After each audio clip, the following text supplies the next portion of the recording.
Bueno, muchachos, para continuar con estos temas que estamos viendo, acuérdense que estamos viendo América Latina después de la independencia de la corona española, ¿verdad? Y habíamos visto como introducción a este proceso, ¿verdad? El surgimiento de los estados, ¿verdad? Como las diferentes provincias que existían durante la época de la corona española, luego fueron dando eh, nacimiento, fueron dando origen a a las actuales repúblicas, los actuales países que tenemos en la actualidad. Entonces, un proceso que fue bien importante para América Latina en ese momento fue lo que se conoce como la industrialización, ¿verdad? Eh, Durante mucho tiempo, bueno, de todo lo que fue el periodo colonial y un poco después de la corona, ¿verdad? De la independencia, la economía de los países de América Latina se basó mucho en lo que era el monocultivo, en el modelo agroexportador del monocultivo, que básicamente consistía en eh, encontrar un cultivo de gran potencial y a ese cultivo pues sacarle el mayor provecho posible. Entonces, pero el problema de este modelo era de que los países de América Latina eh, dependían mucho de dicho grano, ¿verdad? De dicho cultivo. Y cuando este grano o cultivo caía en una crisis, pues toda la economía de dicho país se venía abajo. En el caso, por lo menos para ponerlo de ejemplo, en El Salvador, por ejemplo, durante la colonia, pues tuvimos el cacao y el bálsamo como los cultivos más importantes. Luego apareció el añil y luego el café. Pero como hemos sabido un poco en la historia del país, eh, todos estos cultivos en algún momento se han venido en crisis, han caído en crisis y por lo tanto eso ha causado que la economía de El Salvador se venga para abajo. Entonces el proceso de industrialización era como una respuesta que los países de América Latina estaban buscando ante esta situación. No depender solamente de un monocultivo. Entonces, algunos de los aspectos que vamos a ir viendo, ¿verdad? Cómo esto va relacionado pues, con la revolución industrial, ¿verdad? Que se dio en Inglaterra, que comenzó en Inglaterra ya por los años de 1600, 1700, y que sabemos que, bueno, ya confirmadas, se pueden decir que han habido tres revoluciones industriales. Algunos hablan ya de una cuarta revolución industrial. Pero bueno, ¿por qué les digo esto? Aquí viene lo como la introducción, ¿verdad? La expansión industrial ha alertado profundamente a los sistemas sociales creando nuevos bienes. Estos se han diversificado los patrones de consumo, introduciendo nuevas necesidades, así alertando las estructuras económicas, sociales, políticas y fundamentales, acelerando el proceso de expansión económica a nivel mundial. O sea, quiere decir que este proceso de industrialización no solo vino a cambiar eh, las economías de los países, sino también los estilos de vida, las relaciones sociales, ¿verdad? Y como dice ahí, ¿verdad? Introduciendo nuevas necesidades. Entonces, ¿a qué nos lleva esto? Vamos a ver aquí cómo fue un poco la industrialización en América Latina. Los países de América Latina iniciaron su camino a la industrialización entre las décadas de 1930 y 1950. Sin embargo, sus economías conservaban con algunos matices el mismo papel que tenía el comercio internacional del siglo XIX. Sus exportaciones estaban basadas todavía en bienes de origen primario, cereales, frutos tropicales, petróleo y minerales. Estamos hablando de que todavía para estas épocas la economía de los países latinoamericanos se basaba solo en el sector primario. Ya sabemos, el sector primario, sector secundario y sector terciario. Aquí en nuestros países era muy poco lo que era el sector secundario, que ya es el procesamiento de los bienes. Entonces, básicamente las economías de estos países se basaban en la exportación de algunos de estos productos primarios. Dice, el insuficiente dinamismo de las exportaciones ha influido en el crecimiento económico general. Esto significa que el volumen y el precio de las exportaciones ha sido y son muy dependientes de los cambios de la demanda a nivel internacional, ¿verdad? ¿Qué quiere decir esto? Vale, pongo un ejemplo, ¿vale? El café. El café es un producto primario, se exporta, el grano de café, eh, pero el precio de dicho grano puede variar, es muy fácilmente variable. Entonces, ¿qué pasa? Ante la crisis, cuando el producto el precio del producto se viene para abajo, pues eso afecta a toda la economía en general.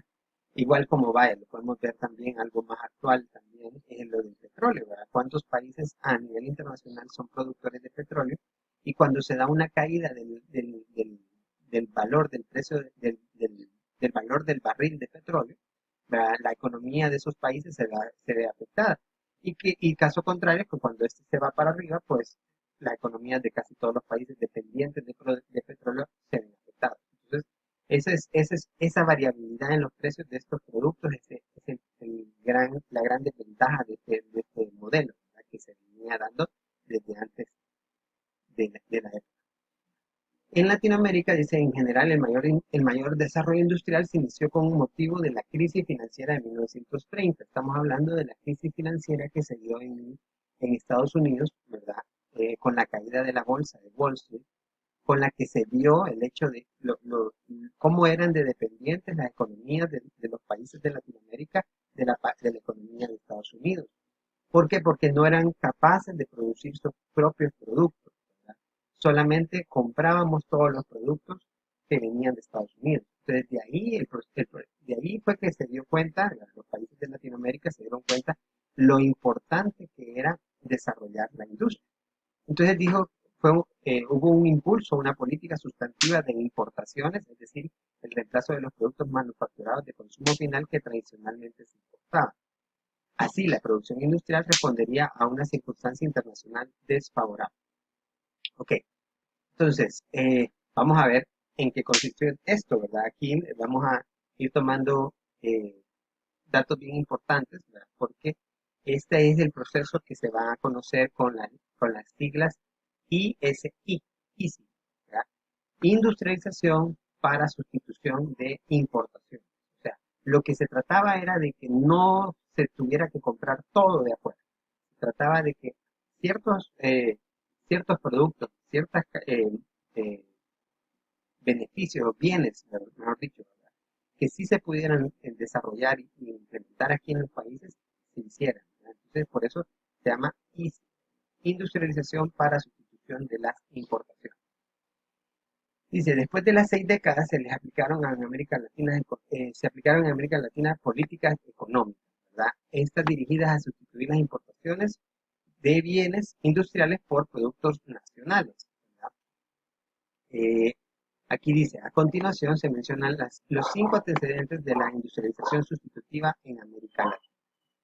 Como primer antecedente, la política de sustitución de importaciones estuvo orientada exclusivamente al sector industrial. En Latinoamérica se pensó que se dinamizaría estos sectores, pero solo ocurrió de forma limitada. Igual que en Europa se descuidó el sector de agrario y de servicios, el potencial de integración se desaprovechó por muchas veces. Entonces, este es como lo primero, ¿verdad? Que hay que tener claro, ¿verdad? Lastimosamente, no fue una política eh, generalizada, que tomó todos los aspectos necesarios para que funcionara, ¿verdad? Ahí dice, ¿verdad? Se empieza a dejar de lado lo agrario, es mucha época en la que se va a dar que la gente migra del campo a la ciudad, entonces hay mucha gente que deja de producir en el campo, y entonces cuando pueden haber industrias, obvio, hay muchas industrias que están directamente relacionadas con el campo, entonces se necesita también que haya producción en el campo, entonces, eso es complementario. Y lo último que dice ahí, el potencial de integración, ¿verdad? No se vio lo importante que podría haber sido, digamos, el ejemplo del mercado común centroamericano aquí en Centroamérica, donde la región presentaba grandes aspectos para poder generar una mejor industria como región, no país por país. Luego, otro antecedente es que los sueldos cambian según la demanda interna y la orientación política del gobierno. Entre los años 40 y 50, por tener gobiernos populistas, los sueldos más altos y existen más compras de productos industriales simples. Desde los años 50 se empieza a crear industrias más complejas como los autos, pero solo un 20 al 40% de la población los puede adquirir. Esto estamos hablando de que, obvio, ustedes saben que no todos los países de América Latina son productores de autos. Tengo entendido que México sí hay ensambladoras de autos. Brasil también tiene ensambladoras de autos, ¿verdad? Esos dos como los dos grandes productores. Pero el mayor productor de autos pues, en América, por es Estados Unidos, ¿verdad? Pero, ¿qué es lo que pasa? Que sí se da la producción de autos, pero no hay un mercado que los compre, por ejemplo. Y eso es por decir un ejemplo, no solamente fueron los autos, también fueron muchos otros productos que se empezaron a producir y que la gente no tenía capacidad de comprarlos, ¿verdad? Entonces, de ahí, esos son los grandes errores que se fueron dando en el proceso de industrialización en América Latina. Vamos a dejar hasta aquí este video, ¿verdad? Para que en el siguiente vamos a lograr ver de forma más detenida los siguientes antecedentes, ¿verdad? Que son parte de este tema, ¿verdad? Que lo tenemos en su libro en la página 108, 109 y 110, ¿verdad? Igual, pues lo vamos a desarrollar en clase, ¿verdad? Pero estos temas estos videos les sirven a ustedes como una introducción al libro. ¿Ok? Chicos, un gusto siempre saludarlos. Nos vemos en la próxima.